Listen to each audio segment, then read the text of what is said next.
Hello friends, welcome to K Sagar career academy. आज आपण 2018 च्या कंबाइंड परीक्षेमध्ये जे प्रश्न विचारले गेलेले होते त्या प्रश्नांबद्दल आता इथे डिस्कस करणार आहोत।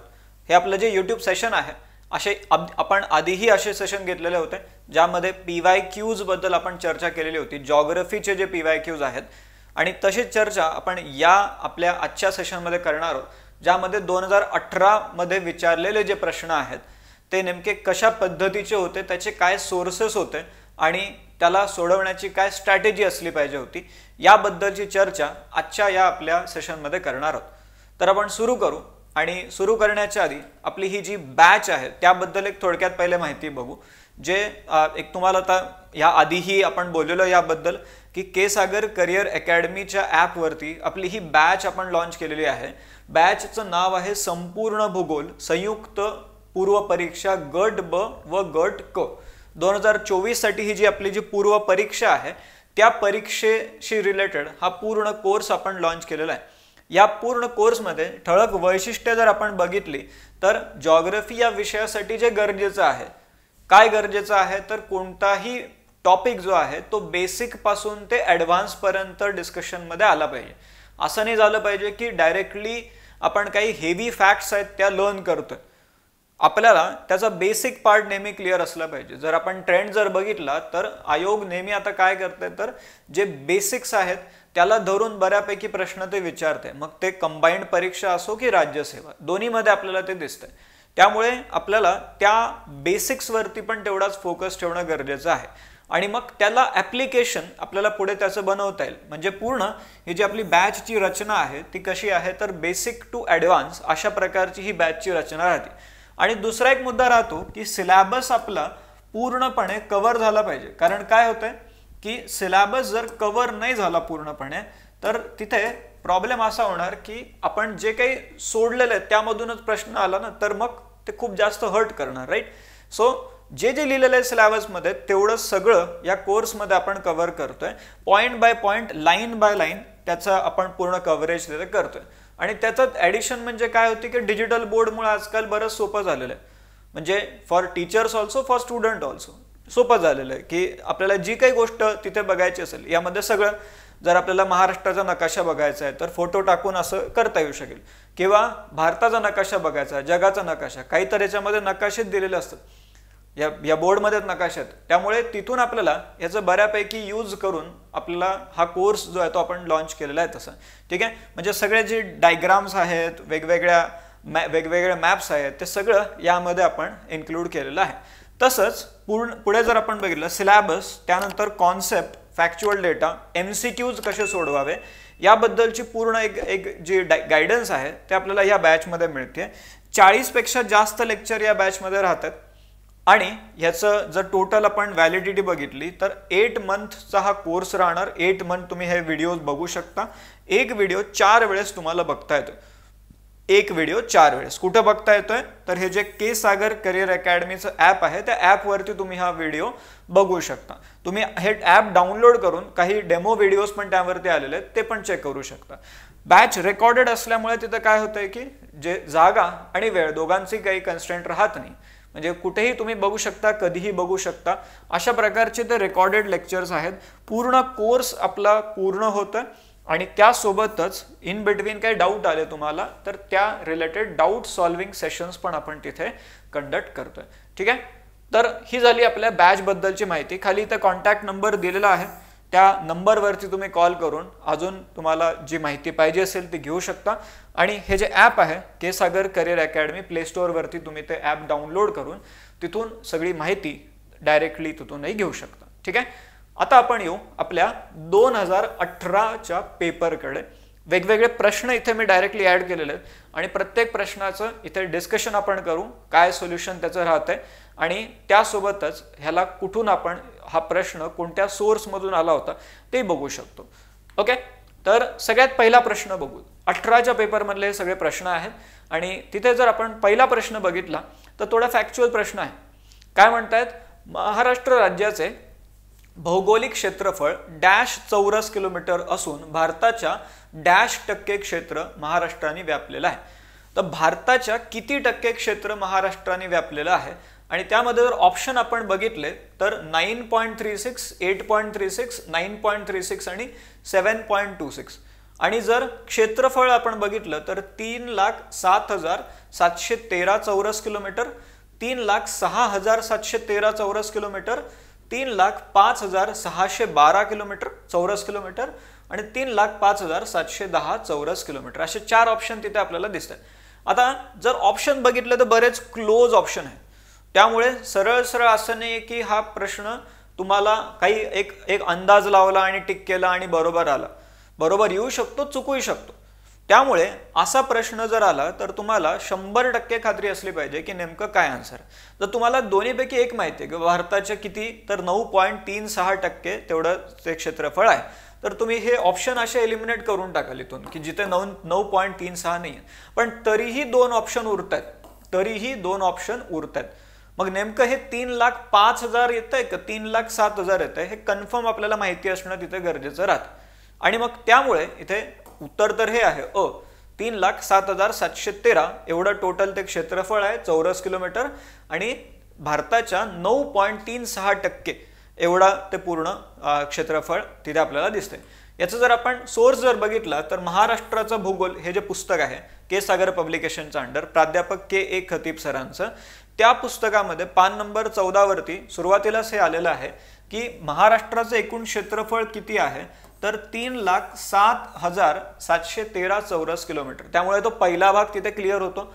आणि मग क्षेत्रफळाच्या बाबतीमध्ये महाराष्ट्राचा देशात राजस्थान आणि मध्य प्रदेश यानंतर 3रा क्रमांक लागतोय. म्हणजे सगळ्यात जास्त क्षेत्रफळ भारतात कोणत्या राज्याचं आहे तर तेही लक्षात ठेवा, राजस्थानचं आहे. आणि त्यानंतर 2ऱ्या नंबरला कोण येतंय तर मध्य प्रदेश आणि मग 3ऱ्या नंबरला कोण आहे तर 3ऱ्या नंबरला महाराष्ट्र आहे. आणि मग इथे आलेलं पण आहे की किती टक्के आहे टोटल तो 9.36% भाग आहे. 9.36% भारताच्या एकूण क्षेत्रफळापैकी महाराष्ट्र राज्याचा किती भाग आहे तर 9.36%. म्हणजे इथे जे दिसतंय 3,07,713 चौरस किलोमीटर आणि 9.36% हे 2 आकडे आपल्याला इथे बघायला मिळतात. ठीक आहे. आता पुढच्या प्रश्नाकडे येऊ. हा कोणत्याही एनसीईआरटी मध्ये पण आपल्याला प्रश्न दिसून जाईल, 6वी 7वीच्या पुस्तकातही येत आहे. काय म्हणतात, सौराष्ट्र व अरुणाचल प्रदेश. सौराष्ट्र पहिले जर हे माहिती असावं की सौराष्ट्र म्हटल्यावरती ते काय म्हणतात, गुजरात म्हणतात आणि अरुणाचल प्रदेश म्हणजे गुजरात आणि अरुणाचल प्रदेश म्हणजे भारताचे 2 एक्स्ट्रीम भाग आहेत. जर भारताचा सगळ्यात पश्चिमेकडचा कोणता भाग आहे विचारलं तर तो कोणता येतोय, गुजरात येतो. आणि सगळ्यात पूर्वेकडचा कोणता येतोय तर तो अरुणाचल प्रदेश आहे. ठीक आहे. एकदा हा प्रश्न पण एका परीक्षेमध्ये आलेला होता. तर आता आपल्याला काय विचारलेलं आहे की भारताचे 2 जे टोक आहेत तर त्या 2 टोकांच्या स्थानिक वेळेमध्ये किती तासांचा फरक आहे. तसं आपण काय करतो, आपली वेळ काढताना जे सेंट्रल लाईन आहे 82.5 डिग्री ईस्ट ही जी लाईन आहे त्या लाईनला धरून आपण काय करतो, आपला टाइम कॅल्क्युलेट करतो. म्हणजे आता जो काही टाइम तुमच्या घड्याळामध्ये तुम्हाला दिसतोय तर तो कोणत्या हिशोबाने आपण तिथे कॅल्क्युलेट केलेला आहे तर तो आपण जो बघतोय तर तो टाइम जो आहे तो 82.5 डिग्री ईस्ट या लॉंगिट्यूडच्या अराउंड आपण तो टाइम जो आहे तो कॅल्क्युलेट केलेला आहे. पण ऍक्च्युअलमध्ये प्रत्येक ठिकाणी टाइम वेगवेगळा असणार आहे. ते जे ग्रीनविच मेरिडियन लाईन आहे ग्रीनविच मेरिडियन 0 डिग्री वाली लाईन कुठून जाते तर ते लंडनच्या जवळून जाते. तर त्या लाईनच्या हिशोबाने आपण बघतो की गुजरात हे त्या लाईनच्या जवळ आहे पण अरुणाचल प्रदेश हे त्या लाईन पासून थोडंसं लांब राहणार. त्यामुळे दोन्हीमध्ये आपल्याला वेळेमध्ये फरक दिसणार. असं नाही की वेळेमध्ये फरक नाहीये, पण आपल्या कन्व्हिनियन्ससाठी आपण काय करतो, एक लाईन आपण तिथे कन्सिडर केलेली आहे 82.5 डिग्री ईस्ट आणि त्या लाईनच्या हिशोबाने आपला टाइम राहतो. किंवा आपण 5.5 तास पुढे आहे त्या ग्रीनविच पासून, लंडन पासून, तर 5.5 तास कसं पुढे आहे तर त्या 82.5 डिग्रीची जी लाईन आहे त्या लाईनच्या हिशोबाने आपण 5.5 तास पुढे आहोत. पण इथं काय म्हणतायत ते की या 2 ठिकाणांच्या स्थानिक वेळेमध्ये किती तासाचा फरक असतो. तर इथे तसं जर बघितलं तर जवळपास तो 1.25 तासाचा फरक आहे. म्हणजे 1 तास 45 मिनिटाचा जवळपास तो फरक आहे. पण इथे आपण असंही म्हणू शकतो टू अज्युम 2 तास हा फरक तिथे राहतो. 2 तासाचा त्या स्थानिक वेळेमध्ये फरक आहे. ठीक आहे. तर हे बाकी जे दिले 1 तास तसं नाहीये, 1.25 तास जर म्हणलं त्याच्या आसपास जे ते टिक करू, 3 तास पण नाही येते आणि 4 तास पण नाही. त्यामुळे उत्तर जे आहे ते 2 तास हे त्याचं राईट आन्सर राहते. ठीक आहे. तर हा एक प्रश्न झाला जो आपल्याला फिजिकल जिओग्राफीमध्ये बेसिक जे लॅटिट्यूड लॉंगिट्यूड असतात त्या हिशोबाने हा प्रश्न विचारलेला आहे. आता पुढचा प्रश्न बघा, खालीलपैकी कोणते किंवा कोणती जलविद्युत केंद्रे रायगड जिल्ह्यामध्ये आहेत? रायगड जिल्ह्यामध्ये कोणती जलविद्युत केंद्रे आहेत? तर इथे जर आपण बघितलं तर पहिलं वैतरणा, जे ऍक्च्युअली कुठं आहे तर नाशिक जिल्ह्यामध्ये आहे. त्यानंतर येलदरी हे परभणी जिल्ह्यामध्ये आपल्याला दिसतंय. भीरा आणि भिवपुरी हे दोन जे केंद्र आहेत हे आपल्याला कुठे रायगड जिल्ह्यामध्ये दिसतात. 3 आणि 4. मग इथे ऑप्शन जर बघितले 1, 1, 2, 4, 2, 3 आणि 3, 4, तर ऍक्च्युअल मध्ये याचं उत्तर काय होतंय 3 आणि 4 हे त्याचं राईट आन्सर आहे. याचे रेफरन्स जर आपण बघितले तर महाराष्ट्राचा भूगोल प्राध्यापक के.ए. खतीब सरांचं जे पुस्तक आहे त्याच्या पान नंबर 137 ते 141 ह्या पूर्ण पानांमध्ये आपल्याला हा काही डेटा दिलेला आहे. त्याचं जर आपण इथे जर बघितलं तर जलविद्युत प्रकल्प इथे भिवपुरी आहे, भीरा आहे, हे दोन नावं कुठे दिसत आहेत तुम्हाला तर रायगड जिल्ह्यामध्ये दिसत आहेत. आणि जे सुरुवातीला आपण बोललो वैतरणा हे इथे दिसतंय नाशिक जिल्ह्यामध्ये. आणि अजून एक जे नाव होतं यामध्ये येलदरी, हा ऍक्च्युअली परभणी जिल्ह्यामध्ये आपल्याला तो प्रकल्प दिसतोय, परभणी डिस्ट्रिक्ट. ठीक आहे, तर इथे हे सगळे रेफरन्सेस आपल्याला आलेले आहेत. आणि दोन जे कन्फर्म आपल्याला इथे दिसतात भीरा आणि भिवपुरी हे कुठे आहेत तर ते रायगड जिल्ह्यामधले जलविद्युत केंद्र आहेत. म्हणजे वेगवेगळ्या जिल्ह्यांमध्ये महाराष्ट्रात कुठे कुठे जलविद्युत केंद्र आहेत याचा आपल्याला आयडिया तिथे असणं गरजेचं राहतं. ठीक आहे, आता पुढचा पॉइंट बघू. महाराष्ट्राचे एकूण भौगोलिक क्षेत्र किती आहे? महाराष्ट्राचे एकूण भौगोलिक क्षेत्र किती आहे? जसं आता आपण एक प्रश्न त्याबद्दल बघितला होता तसंच हा प्रश्न आहे. एकूण भौगोलिक क्षेत्र किती आहे तर 307.70 लाख हेक्टर. जर आपण इथे हेक्टर मध्ये जर बघितलं तर ते किती आहे 307.70 लाख हेक्टर. बाकी ऑप्शन बघा 200.60, 207.60, 318.60 वेगवेगळे ऑप्शन असे दिलेले. आता इथं काही दुसरं काही चॉईस नाही आपल्याकडे. म्हणजे आपण असं नाही करू शकत की बघू तिकडं अंदाज लावून घेऊ. काय अंदाज लावणार? बरोबर आहे, तिथं तुम्हाला अंदाज लावता नाही येणार. म्हणजे तुम्हाला कन्फर्म माहिती असावं की हा जो आकडा आहे तो कन्फर्म माहिती असावा, अदरवाईज तुम्हाला हा प्रश्न तिथे सोडवता येणार नाहीये. ठीक आहे, तर आकडा लक्षात ठेवा किती आहे भौगोलिक क्षेत्र 307.70 लाख हेक्टर एवढं ते भौगोलिक क्षेत्र आहे. आता पुढचा प्रश्न बघा. कोकण रेल्वेमुळे मुंबई ते कोचीन दरम्यानचे अंतर डॅश किलोमीटरने कमी झालेलं आहे. किती किलोमीटरने कमी झालेलं आहे तर जर आपण बघितलं तर जवळपास 500 किलोमीटरपेक्षा जास्त अंतर तिथे कमी झालेलं आहे. कोकण रेल्वेमुळे मुंबई पासून जेव्हा तुम्हाला केरळमध्ये जायचं आहे कोचीन, तर या दरम्यानचं अंतर किती किलोमीटरने कमी झालेलं आहे? ऑप्शन जर बघितले तर 513, दुसरा आहे 213, तिसरा 102 आणि 302.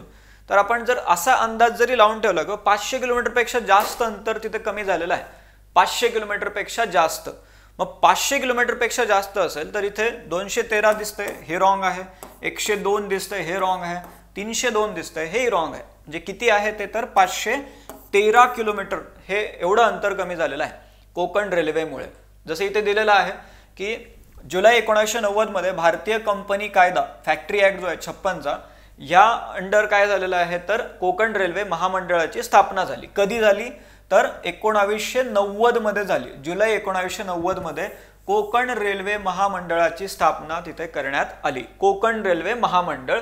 आणि मग इथे आपल्याला अशा प्रकारची ही एकमेव आणि पहिली अशी घटना आहे की एखाद्या देशांतर्गत रेल्वे उभारण्यासाठी एक महामंडळ स्थापन केलं गेलं. ही अशी जगात भारतातली ही पहिली घटना होती. आणि मग इथून 1990 ऑक्टोबर 1990 पासून यांनी काय केलं तर काम सुरू केलं. आता पुढे जाऊन मग वेगवेगळ्या घटना त्यांनी दिलेल्या आहेत, पण शेवटी जर आपण बघितलं तर इथे कोची मुंबई हे अंतर किती 513 किलोमीटरने कमी झालेलं आपल्याला इथे दिसतंय. कोची मुंबई अंतर 513 किलोमीटरने कमी झालेलं आहे. तसंच इथे जर आपण बघितलं तर मंगळुरू आणि मुंबई हे अंतर 1127 किलोमीटरने कमी झालेलं आपल्याला दिसतंय. हे म्हणजे असे फॅक्ट्स लक्षात ठेवा. तसंच इथे जर आपण बघितलं तर अहमदाबाद आणि चेन्नई ही शहरे 1295 मीटर किलोमीटरनी जवळ आलेली, म्हणजे अंतर तेवढं कमी झालेलं आहे. मंगळुरू आणि दिल्ली हे 784 किलोमीटरनी एकमेकांच्या जवळ आलेले आहेत. तर या सगळे जे फॅक्ट्स आहेत हे आपल्याला इथे त्यांनी क्लिअरली दिलेले आहेत. पुस्तकाचं नाव भारताचा भूगोल, डॉक्टर अनिरुद्ध सरांचे पुस्तक, त्याच्या पान नंबर 321 आणि 322 वरती तुम्हाला या काही फॅक्ट्स तिथे दिसतात. ठीक आहे. सो कोकण रेल्वे आणि त्या रिलेटेड हा प्रश्न होता. आणि जर एक अंदाज ठेवला की कितीने कमी झालं, तर ते 500 किलोमीटरपेक्षा जास्त अंतर तिथे कमी झालेलं आहे एवढं आपल्याला माहिती असणं गरजेचं राहतं. ठीक आहे. आता पुढच्या प्रश्नाकडे येऊ. खालीलपैकी कोणती नदी गोदावरी खोऱ्याचा भाग नाही? कोणती नदी आहे जी गोदावरी खोऱ्याचा भाग नाही? तर इथे तेरणा, प्रवरा, मांजरा आणि भातसा ह्या 4 नद्या दिलेल्या आहेत. आणि कोणती अशी नदी आहे जी गोदावरी खोऱ्याचा भाग नाही? तर इथे क्लिअरली जे ऑप्शन डी दिसते भातसा, ते त्याचं राईट आन्सर आहे. जसं इथे आपण गोदावरी बद्दलच्या फॅक्ट जर बघितल्या तर गोदावरी नदीचा उगम कुठे होतोय? तर सह्याद्री पर्वतात त्र्यंबकेश्वर जवळ ब्रह्मगिरी इथे उगम झालेला आहे. त्यानंतर मग कुठून कुठून ती वाहती ते पण दिलेलं आहे. सातमळा, अजिंठा, हरिश्चंद्र, बालाघाट या डोंगर रांगांच्या दरम्यान ही नदी वाहते. आणि मग तिथून जर आपण बघितलं तर टोटल जी लांबी आहे 1465 किलोमीटर आणि महाराष्ट्रामधून किती? तर 732 किलोमीटर एवढी लांबी गोदावरी नदीची महाराष्ट्रामधून आपल्याला दिसते. बाकी गोष्टी आपण लेक्चरमध्ये पण ह्या बघितलेल्या आहेत. पण इथून जर आपण बघितलं तर गोदावरीच्या वेगवेगळ्या ज्या उपनद्या आहेत, म्हणजे त्या खोऱ्याचा भाग कधी असणार? कोणती नदी? गोदावरी नदीच्या खोऱ्याचा भाग कधी असणार? जेव्हा ती उपनदी असेल. तर इथे आपण जर बघितलं तर इथे आपल्याला दिसतंय दारणा, मांजरा, प्रवरा जे आलेलं होतं, सिंदफणा, तेरणा एक आलेला आहे, मुळा आणि कुंडलिका या उजव्या बाजूने येऊन मिळणाऱ्या नद्या. आणि दुसरीकडे शिवना, दुधना, दक्षिणपूर्णा, प्राणहिता, इंद्रावती आणि कादवा या डाव्या बाजूने येऊन मिळणाऱ्या उपनद्या. म्हणजे या उपनद्यांमध्ये आपल्याला इथे तेरणा दिसते, प्रवरा दिसते, मांजरा दिसते, पण भातसा नाही आहे. सो खालीलपैकी कोणती नदी गोदावरी खोऱ्याचा भाग नाही? तर त्याचं उत्तर काय असायला पाहिजे? तर भातसा हे त्याचं राईट आन्सर असायला पाहिजे. ठीक आहे. ओके. आता पुढचा प्रश्न बघा. डॅश गुजरात राज्यातील प्रमुख बंदर आहे. गुजरात मधलं बंदर कोणतं आहे? आता ऑप्शन जर आपण बघितले तर हे कोचीन, मांडवी हे नावं आपल्याला दिसतात. होऊ शकेल मांडवी कुठे आपल्याला माहिती नाही, कन्फ्युजन झालं. कोचीन तर माहिती असते, त्यामुळे कोचीन तर काढून टाका. आणि वरील पैकी कोणतंही नाही असं म्हणतात. पण गुजरात राज्यामध्ये हे तर फेमस आहे, कांडला तर फेमस पोर्ट आहे गुजरात राज्यामध्ये, त्यामुळे ते तर माहिती असणार. जर कांडला माहिती आहे तर डायरेक्टली टिक होणार, म्हणजे वरील पैकी नाही हे तर ऑप्शनच नाही राहत. आणि कांडला आहे तर मांडवी नसणार हे आपल्याला तिथे दिसतंय. आणि असे प्रश्न आधी आलेले आहेत. जर आपण मागच्या आधीचे काही सिरीज आपल्या बघितल्या तर त्यामध्ये आपल्याला हे पोर्ट, एखाद्या भागामध्ये कोणतं पोर्ट कुठं आहे, अशा प्रकारचा प्रश्न आधीही विचारलेला आहे. त्यामुळे हे तयार करून ठेवणं गरजेचं राहतं. जसं इथे जर आपण बघितलं तर महत्वाची बंदर आहे कांडला हे कुठे आहे? तर गुजरातमध्ये आहे. त्यानंतर कोची केरळमध्ये आहे. थोडक्यात जर बघितलं कोची कुठे आहे? केरळमध्ये आहे. आणि बाकी गोष्टी आपण ज्या आधी लेक्चरमध्ये बघितलेल्या त्या पण आपल्याला तिथे रिकॉल करता येतील. पण geography of India doctor Majid Hussain सरांचं जे पुस्तक आहे याचा जो मराठी अनुवाद झालेला आहे के सागर पब्लिकेशनच्या अंडर, तिथे आपल्याला पान नंबर 418 ते 421 या दरम्यान पूर्ण हे फॅक्ट्स तिथे बघायला मिळतात. ठीक आहे. सो ह्याचं उत्तर काय आहे? कांडला हे त्याचं राईट आन्सर आहे. आता पुढचा प्रश्न. जागतिक वारसा शिल्पस्थानात डॅश येथील लेण्यांची नोंद झालेली आहे. जागतिक वारसा म्हणजे काय? UNESCO world heritage site. UNESCO world heritage site. आणि यामध्ये खालीलपैकी कोणत्या कोणत्या लेण्यांची या शिल्पस्थानांमध्ये नोंद झालेली आहे? आता इथे ऑप्शन जर बघितलं तर पहिलंच ऑप्शन आहे अजिंठा. टिक करा आणि पुढे जा. पहिलं ऑप्शन काय? अजिंठा. जागतिक वारसा म्हणलं तर Ajanta is UNESCO world heritage site. Ajanta, Ellora ह्या सगळ्या काय आहेत? तर युनेस्को वर्ल्ड हेरिटेज साईट. मग लेण्यांमध्ये आपल्याला ह्या 2 लेण्या तिथे दिसतात, अजिंठा आणि एलोरा. इथे आपण कारले बघतोय. कारले is not part of it. Pitalkhora पण नाहीये आणि बेडसा पण नाहीये. म्हणजे अजिंठा जर नाव दिसतंय तर विषय संपलेला आहे. म्हणजे त्यामध्ये बाकी विचार करण्याची गरज पण पडत नाही. Ajanta is UNESCO world heritage site. त्यामुळे इथे क्लिअरली आपल्याला ते टिक करता येईल. जसं अजिंठाबद्दल काही बेसिक माहिती आपल्याला या सोर्सेसमध्ये पण येते की अजिंठा इथे आपल्याला काय दिसतंय की फरदापूर येथील, ठिकाणाचं नाव लक्षात ठेवा, फरदापूर येथील जगप्रसिद्ध झालेल्या अजिंठ्याच्या लेण्या आणि त्यांचा शोध कधी लागलेला आहे तर 1819 मध्ये स्मिथ नावाचे जे इंग्रज अधिकारी होते त्यांनी ह्याचा शोध लावलेला आहे. औरंगाबाद पासून बघितलं तर जवळपास 100 किलोमीटर अंतरावरती आपल्याला हे दिसतंय. आणि मग तालुका कोणता ते विचारलं जाऊ शकेल तर सिल्लोड तालुक्यामध्ये हा लेणी समूह आपल्याला दिसतो. कुठे आहे तर सिल्लोड तालुक्यामध्ये आहे. ह्या सगळ्या गोष्टी आपल्याला विचारल्या जातील. हे विचारले म्हणल्यावरती तिथून पुढे अजून काहीतरी विचारलं जाण्याची शक्यता राहते. मग बाकी सगळ्या ह्या गोष्टी तिथे आलेल्या आहेत की ते कसं काय काय फीचर्स आहेत, कधी तो झालेला आहे, हिस्ट्री मधला पार्ट त्यामध्ये दिलेला आहे. आणि बाकी जर आपण म्हणलं तर हे जागतिक वारसा आहे, युनेस्को वर्ल्ड हेरिटेज साईट आहे, तो एक भाग इथे आपल्याला दिसतो. पितळखोरा हे कन्नड तालुक्यामध्ये आहे. कुठे आहे? कन्नड तालुक्यामध्ये आहे. आणि भारतातील सर्वात प्राचीन लेणी ही गणली जाते पितळखोरा. नंतर कार्ले, भाजे व बेडसा या तिन्ही कशा आहेत तर बौद्ध लेण्या आहेत. आणि कार्ले कुठे येते तर मुंबई पुणे लोहमार्गावरती आपल्याला दिसतंय कार्ले. आणि मळवली नावाचं स्टेशन आहे तिथून 5 किलोमीटर अंतरावरती आहे. ठीक आहे, हा एक भाग आहे. आणि त्यानंतर बाकी जर आपण बघितलं भाजे हे पण तिथंच आहे, कार्ले आणि भाजे किंवा भाजा केव्ज ह्या त्याच भागामध्ये आपल्याला दिसतं. मुंबई पुणे जो पूर्ण रस्ता आहे तिथून आपल्याला या लेण्या दिसतात.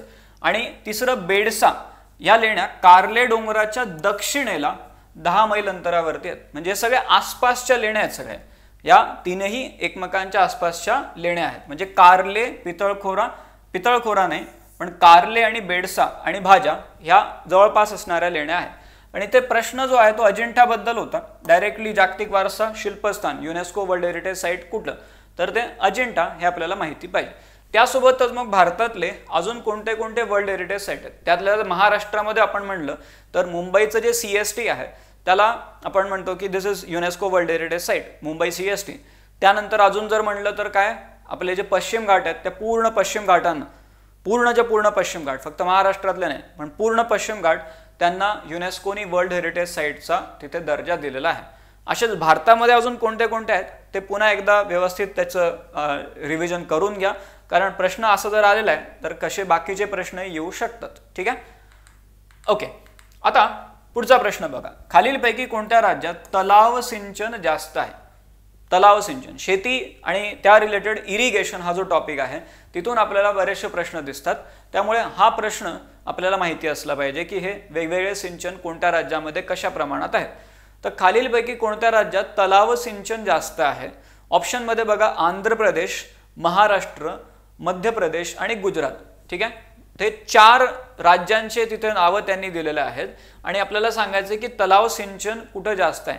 जर हे 4 नावं जर बघितले, असं नाही म्हणत आहे आपण की या 4 पैकी कोणत्या एका राज्यामध्ये सिंचन जास्त आहे, सर्वात जास्त, असं आपण नाही म्हणत आहे.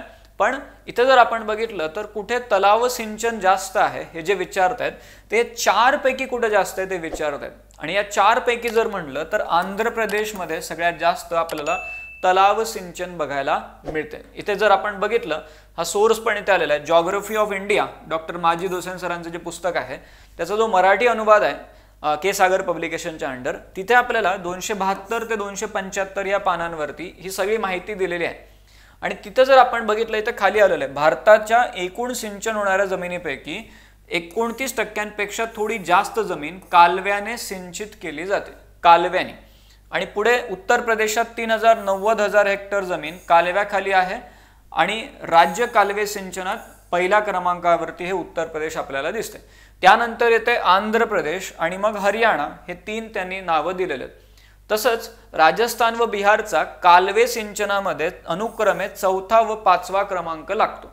पुढे काय म्हणतायत, पंजाब 12व्या क्रमांकावर आहे आणि त्यानंतर क्रमवारीमध्ये गुजरात आहे. हे काही इथे त्यांनी नावं दिलेलं आहे. आणि जर ओव्हरऑल आपण बघितलं तर कालवे सिंचन झालं आणि बाकी तलाव सिंचनामध्ये आपल्याला काय दिसतंय तर डायरेक्टली आंध्र प्रदेश हे तिथे आपल्याला दिसतंय.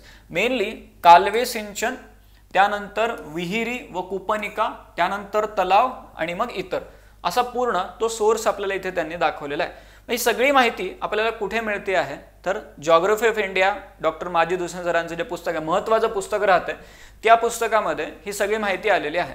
आणि मग आंध्र प्रदेश याचं उत्तर काय आहे तर कोणत्या राज्यामध्ये तलाव सिंचन जास्त आहे तर आंध्र प्रदेश इथे आपल्याला तलाव सिंचन जास्त बघायला मिळते। म्हणजे हे 4 नावांपैकी कुठे जास्त असं जरी विचारलं तरी आपल्याला हे माहिती असावं की आंध्र प्रदेश तलाव सिंचन इथे जास्त आहे। आणि जे ही इन्फॉर्मेशन आहे तिथे आपल्याला काय दिसतंय तर हे जे कालवे सिंचन आहे हे आपल्याला उत्तर प्रदेशमध्ये सगळ्यात जास्त बघायला मिळते, त्यानंतर आंध्र प्रदेश आहे, त्यानंतर हरियाणा येते। ठीक आहे, पहिले 3 तरी आपल्याला कालवे सिंचन म्हणले की 3 राज्य माहिती असावे, उत्तर प्रदेश, त्यानंतर आंध्र प्रदेश आणि त्यानंतर हरियाणा, हे 3 राज्य तिथे आपल्याला माहिती असावे। ठीक आहे, आता पुढचा प्रश्न जो आहे तो वेगवेगळ्या भागामध्ये कोणत्या प्रकारच्या अनुसूचित जमाती आढळतात हे आपल्याला ह्याची यादीच एक बनवून ठेवणं गरजेचं राहते। तर कोणत्या अनुसूचित जमाती आहेत तर गोमित, पारधी आणि भिल्ल हे 3 नावं तिथे त्यांनी दिलेले आहेत। गोमित, पारधी आणि भिल्ल या अनुसूचित जमाती प्रामुख्याने कोणत्या जिल्ह्यामध्ये आढळतात? 3 जमाती आपण म्हणतोय, गोमित आहे, पारधी आहे आणि भिल्ल आहे। तर कोणत्या तिथे जिल्ह्यामध्ये, जिल्ह्यानुसार आपल्याला माहिती असलं पाहिजे। तर इथे अकोला, दुसरं काय दिलेलं आहे तर बुलढाणा, धुळे आणि ठाणे असे 4 ऑप्शन त्यांनी तिथे दिलेले आहेत। तर कोणत्या जिल्ह्यामध्ये हे 3 आपल्याला 3 अनुसूचित जमाती दिसत आहेत तर इथे ठळकपणे अकोला ह्याचं उत्तर राहते। अकोला जिल्ह्यामध्ये या 3 अनुसूचित जमाती प्रामुख्याने आपल्याला दिसतात। याचा जर सोर्स आपण बघितला तर वेगवेगळ्या ठिकाणी आदिवासी जीवन कसं आहे याबद्दल एका पुस्तकामध्ये रेफरन्स आलेला आहे। तसं धुळे जिल्ह्यामध्ये जर आपण बघितलं तर जिल्ह्यातील एकूण लोकसंख्येच्या 31.6% इतकी लोकसंख्या आदिवासींची आहे।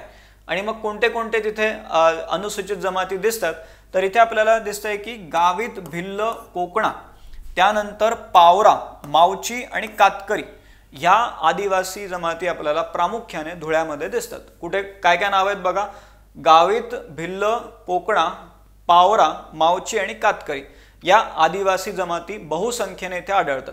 आणि त्यासोबतच वंजारी, ठेलारी, फासे पारधी यांसारख्या भटक्या व विमुक्त जमाती ही आपल्याला इथे आढळून येतात। म्हणजे इथे जर आपण बघितलं गोमित, पारधी आणि भिल्ल हे नावं आपल्याला दिसतात, तर इथे पारधी, भिल्ल हे नावं आलेले आहेत। पण पुढे जर आपण बघितलं तर अकोल्यामध्ये आपल्याला कोणते कोणते दिसत आहेत, कोरकू, आंध, गोंड आणि भिल्ल ह्या जिल्ह्यामध्ये प्रामुख्याने हे आदिवासी आपल्याला आढळतात। बुलढाणामध्ये ॲडिशनल असे काही प्रश्न येऊ शकतात की विदर्भाचे प्रवेशद्वार कशाला म्हणलं जाते तर बुलढाणाला म्हणलं जाते विदर्भाचे प्रवेशद्वार। आणि मग इथे जर आपण बघितलं तर इथे कोणते कोणते आहेत, गोंड आहे, भिल्ल आहे, कोरकू आहे, पारधी आहे आणि निहाल आहे। या आदिवासी जमातींचं वास्तव्य आपल्याला बुलढाण्यामध्ये बघायला मिळते। कोरकू, निहाल हे आपल्याला नावं माहिती असावे। ठाण्यामध्ये जर आपण बघितलं तर तिथेही आपल्याला काही ठिकाणी आदिवासी जमाती बघायला मिळतील, त्याची नावं इथे दिलेले आहेत, ठाकूर, धोंडिया, वारली, कातकरी, दुबळा, मल्हार कोळी, महादेव कोळी, भिल्ल, काथोडी हे वेगवेगळ्या जमाती आपल्याला इथे बघायला मिळतात। आता याच्यामध्ये असं आहे की सोर्स जो आहे तो असं आहे की ह्या वेगवेगळ्या जमाती ज्या आहेत वेगवेगळ्या भागामध्ये एक सोबतच आढळू शकतात असंही आहे। त्यामुळे इथे वरती जर भिल्ल दिसतंय, इथं पण भिल्ल दिसतंय आणि इकडेही भिल्ल आहे, म्हणजे सगळीकडेच आपल्याला भिल्ल तर सगळीकडेच दिसतात। आणि त्यानंतर पारधी असं हे तिन्ही जर एका ठिकाणी म्हणलं, गोमित, पारधी आणि भिल्ल हे तिन्ही जर एका ठिकाणी म्हणलं तर तिथे बेस्ट पॉसिबल आन्सर अकोला इथे आपल्याला टेक करता येते। इथे काही नावं मिस झालेले आहेत पण तिन्ही एका ठिकाणी म्हणलं तर तिथे अकोला हे उत्तर आपल्याला टिक करता येऊ शकेल। ठीक आहे, आता पुढचा प्रश्न बघा, सन 2011च्या जनगणनेनुसार अनुसूचित जातींची लोकसंख्या महाराष्ट्रामध्ये डॅश जिल्ह्यात सर्वाधिक आढळते। कोणत्या जिल्ह्यामध्ये 11च्या जनगणनेनुसार अनुसूचित जातींची लोकसंख्या, शेड्यूल्ड कास्ट, तर कोणत्या जिल्ह्यामध्ये महाराष्ट्रात सर्वाधिक तिथे लोकसंख्या आढळते? इथे जर आपण बघितलं त्याचे काही डिटेल्स आलेले आहेत। जसं 2011च्या जनगणनेच्या प्राथमिक निष्कर्षानुसार राज्यातील अनुसूचित जातींची लोकसंख्या किती आहे पहिले ते बघा, किती आहे, 1,32,65,898 हा आकडा आहे तिथे महाराष्ट्रामध्ये। 1,32,65,898 एवढी तिथे लोकसंख्या आहे। आणि मग तिथे टोटल जे प्रमाण जर आपण बघितलं तर पूर्ण भारतामध्ये जेवढी लोकसंख्या आहे त्याच्या 11.81% इथे आपल्याला ही लोकसंख्या दिसते। आणि मग इथे खाली पण काही डिटेल आले आहेत की एकूण लोकसंख्येपैकी 56.4% लोकसंख्या ग्रामीण भागात आहे आणि 43.6% लोकसंख्या ही शहरी भागामध्ये आहे। आणि मग त्यातल्या त्यात अनुसूचित जातींची सर्वाधिक म्हणजे 12 लाख इतकी प्रत्यक्ष लोकसंख्या पुणे जिल्ह्यामध्ये आपल्याला राहत असताना दिसते। कुठे आहे? पुणे जिल्ह्यामध्ये आहे। आणि मग सर्वात कमी जर विचारलं, जास्त वाला विचारून झालेलं आहे, तर सर्वात कमी जर विचारलं तर आपल्याला माहिती असावं की 48,000 एवढी प्रत्यक्ष लोकसंख्या नंदुरबार जिल्ह्यामध्ये आहे। सर्वात जास्त म्हणलं तर पुणे जिल्ह्यात आहे, सर्वात कमी जर म्हणलं तर नंदुरबार जिल्ह्यामध्ये आहे। आणि मग इथे बाकी काही डिटेल दिलेले आहेत ते आपल्याला बघता येतील, पण मेनली इथे जे विचारलेले आहे की सर्वाधिक कुठे आहे, तर नाशिक, औरंगाबाद, पुणे आणि सोलापूर असे 4 ऑप्शन दिलेले आहेत। तर इथे जर आपण बघितलं पुणे, जसं आपण आता डिस्कस केलं, तर पुण्यामध्ये सर्वाधिक लोकसंख्या तिथे आपल्याला आढळते। ठीक आहे, याचा जर सोर्स आपण बघितला तर महाराष्ट्राचा भूगोल प्राध्यापक के खतीब सरांचं जे पुस्तक आहे के सागर पब्लिकेशनच्या अंडर, त्याच्या पेज नंबर 335 वर आपल्याला याचा रेफरन्स आलेला दिसतो। किती? 335 पान नंबर, तिथे आपल्याला याचा रेफरन्स दिसतो। ठीक आहे, आता पुढचा प्रश्न बघा, महाराष्ट्राचा प्रमुख जलविभाजक कोणता? जलविभाजक म्हणजे नेमकं काय? त्याला आपण इंग्लिश मध्ये म्हणतो वॉटर डिवाइड। वॉटर डिवाइड, जलविभाजक, महाराष्ट्राचा प्रमुख जलविभाजक कोणता? आता वॉटर डिवाइड म्हणजे नेमकं काय? समजा आपण म्हणलं की हे एक नदीचं खोरं आहे, ठीक आहे, याला आपण नाव देऊ ए, आणि हे दुसरं एक नदीचं खोरं आहे, त्याला आपण नाव देऊ बी। ठीक आहे, आता ह्या दोन नदीच्या खोऱ्यांना सेपरेट करणारा हा जो पूर्ण जमिनीचा भाग आहे, हा जो जमिनीचा भाग आहे, जो काय करतोय तर दोन नदीच्या खोऱ्यांना एकमेकांपासून वेगळं करतोय, असा जमिनीचा भाग होऊ शकेल, हा एक उंचवट्याचा भाग असेल, एक माउंटेन असू शकेल, तर त्या जमिनीच्या भागाला आपण जलविभाजक म्हणतोय। जलविभाजक, वॉटर डिवाइड, जे काय करते तर दोन नद्यांच्या खोऱ्यांना एकमेकांपासून वेगळं करतंय, त्याला आपण काय म्हणत असतो तर वॉटर डिवाइड म्हणत असतो। मग इथे जर आपण बघितलं महाराष्ट्रामध्ये प्रमुख जलविभाजक कोणता, तर ऑप्शन मध्ये बघा, सातपुडा पर्वत हे प्रामुख्याने कुठे आहेत तर आपलं मध्य प्रदेशमध्ये आहेत, त्यानंतर निलगिरी पर्वत हे तर साऊथ मध्ये येते, अरावली पर्वत वरती राजस्थानच्या भागामध्ये प्रामुख्याने आपल्याला दिसते। मग उरलंच काय? ऑप्शन ए, अरावली, आपलं सह्याद्री पर्वत, ऑप्शन ए, राईट।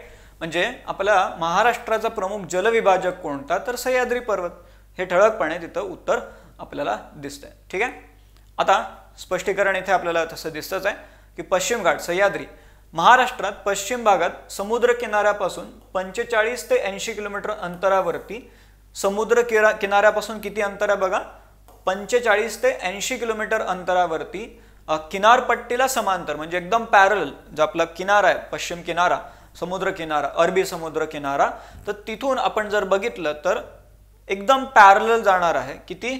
45 ते 80 किलोमीटर अंतरावरती उत्तर दक्षिण पसरलेली ही पर्वतरांग आहे। उत्तर दक्षिण पसरलेली पर्वतरांग आहे। मागच्या 2022च्या परीक्षेमध्ये हा प्रश्न आलेला होता की अशी कोणती पर्वतरांग आहे जी उत्तर दक्षिण पसरलेली आहे, महाराष्ट्राच्या पश्चिमेला आहे, तर ती सह्याद्री पर्वतरांग आपल्याला इथे दिसते। पश्चिम घाट, ज्याला आपण महाराष्ट्रामधला पश्चिम घाट म्हणतोय, ती रांग आपल्याला इथे दिसते। ठीक आहे, बाकी गोष्टी इथे दिलेल्या आहेत की तो एक अवशिष्ट पर्वत आहे, रेसिड्युअल, जसं अरावली आहे तसा हा पर्वत आहे, आणि बाकी गोष्टी इथे आलेल्या आहेत।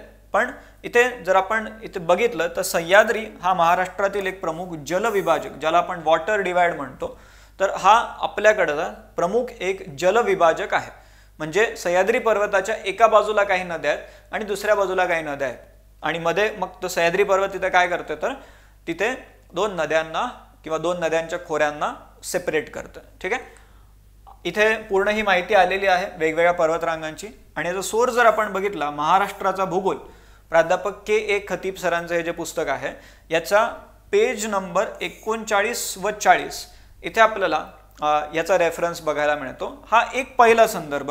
दुसरा जर आपण बघितलं, भारताचा भूगोल हे जे अनिरुद्ध सरांचं जे पुस्तक आहे, त्याच्या पान नंबर 28 व 29 वरती आपल्याला याचा रेफरन्स बघायला मिळतो। ठीक आहे, हा एक प्रश्न झाला। आणि आता आजच्या लेक्चर मधला हा शेवटचा प्रश्न आपण बघू। काय प्रश्न आहे? महाराष्ट्रातील पहिली अणुभट्टी डॅश नावाने ओळखली जाते। वेगवेगळ्या अणुभट्ट्या, जे आपण त्याला काय म्हणतो की रिॲक्टर्स, न्यूक्लिअर रिॲक्टर्स, तर इथे आपल्याला ऑप्शन काय दिलेले? सायरस, ध्रुव, पूर्णिमा आणि अप्सरा। हे 4 वेगवेगळ्या अणुभट्ट्या दिलेल्या आहेत आणि पहिली कोणती असं विचारलेलं आहे, महाराष्ट्रामधील पहिली अणुभट्टी कोणती आहे. इथे जर आपण पूर्ण यादी बघितली तर आपल्याला हे दिसते की अप्सरा ही भारतातील पहिली अणुभट्टी आहे आणि भारतातील पहिली अणुभट्टी कुठे बनली तर महाराष्ट्रात बनली, मुंबईमध्ये. त्यामुळे ही महाराष्ट्रामधली पण पहिली अणुभट्टी झाली. तसं इथे कधी बनलेली, 1956 मध्ये मुंबई इथे बनलेली आहे. 1956 मध्ये मुंबई इथे ही अणुभट्टी बनली. आणि मग सहकार्य कोणाचं आपण घेतलं यामध्ये, युनायटेड किंगडमचं. त्यावेळेस ते 1 मेगावॉट क्षमता असलेली तिथे त्याची ते पूर्ण ती अणुभट्टी होती. आणि यामध्ये असे म्हणता येईल आशिया खंडातील ही पहिली अणुभट्टी आहे. म्हणजे जर आपण रशिया जर सोडला तर रशियानंतर आपण बघतो की आशिया खंडातील ही पहिली अणुभट्टी आहे. एक तो भाग झाला. त्यानंतर अजून कोणतं आहे, सायरस. 1960 मध्ये मुंबई इथे बनलेली आहे. 1960 मध्ये कॅनडाच्या सहकार्याने आपण ही अणुभट्टी बनवलेली होती आणि 40 मेगावॉट त्याची कॅपॅसिटी होती. नंतर झर्लिना 1961 मध्ये बनलेली होती आणि ही जी आहे झर्लिना म्हणजे काय, झिरो एनर्जी रिॲक्टर. इथे आलेलं आहे बघा, zero energy reactor for lattice investigation and new assembly असं त्याचं पूर्ण फुल फॉर्म होतो. त्याचं नाव आहे झर्लिना. त्यानंतर पूर्णिमा 1972 मध्ये पण मुंबई इथे बनलेली आहे, पण 1972 मध्ये बनलेली आहे. आणि मग त्याचे वेगवेगळे व्हर्जन्स नंतर आलेले होते. पण इथे जर आपण बघितलं सगळ्या नंतरच्या आहेत, पण सगळ्यात आधी जर आपण बघितलं कोणती दिसते तर 1956 मध्ये मुंबई इथे आपल्याला ही पहिली अणुभट्टी बघायला मिळते. त्यामुळे महाराष्ट्रातील आणि भारतातील दोन्हीचं उत्तर सेम असणार आहे, कारण ती मुंबईमध्ये बनलेली होती. तर अप्सरा हे त्याचं राईट आन्सर असणार आहे. ठीक आहे. तर हा एक प्रश्न जो 2018च्या पेपरमधला, काही सॅम्पल हे सगळे प्रश्न आपण जे पिक केलेले आहेत, सो तिथे आपल्याला या वेगवेगळ्या गोष्टी बघायला मिळतात. ठीक आहे. आता इथून जर पुढचा जो भाग आपण बघितला तर पुन्हा एकदा एक बॅच बद्दल एक थोडक्यामध्ये तुम्हाला इन्फॉर्मेशन देऊन देतो आणि मग आपण आज थांबू. इथून पुढे असं रेग्युलरली आपल्याला करायचं आहे, वेगवेगळ्या टॉपिक्सला घेऊन आपण भेटत राहणार आहोत. त्यामुळे पुन्हा भेट होईलच. पण एकदा पुन्हा हे बॅचची जी रचना आहे, बेसिक टू ॲडव्हान्स अशी बॅच आहे. 40 पेक्षा जास्त लेक्चर आहेत. 8 महिन्याची तुम्हाला ह्याची व्हॅलिडिटी मिळते. एक व्हिडिओ 4 वेळेस तुम्ही बघू शकता आणि पूर्ण एका या कोर्समधून तुम्ही तुमचं जे पूर्ण कंबाईंडची भूगोल या विषयाची तयारी आहे ती व्यवस्थितपणे करून घेऊ शकता. ठीक आहे. त्यामुळे एकदा नक्की या नंबरला कॉल करा आणि अजून ॲडिशनल माहिती तुम्हाला जी पाहिजे असेल ती तिथून घ्या आणि हे ॲप डाउनलोड करून घ्या प्ले स्टोअरवरून आणि तिथून तुम्हाला पूर्ण तशी माहिती क्लिअर कट डेमो लेक्चर सोबत मिळून जाईल. ठीक आहे. सो एकदा ह्या गोष्टी चेक करा. बाकी पुन्हा आपण पुढे असंच भेटत राहू. तोपर्यंत आता इथे थांबू. Thank you very much.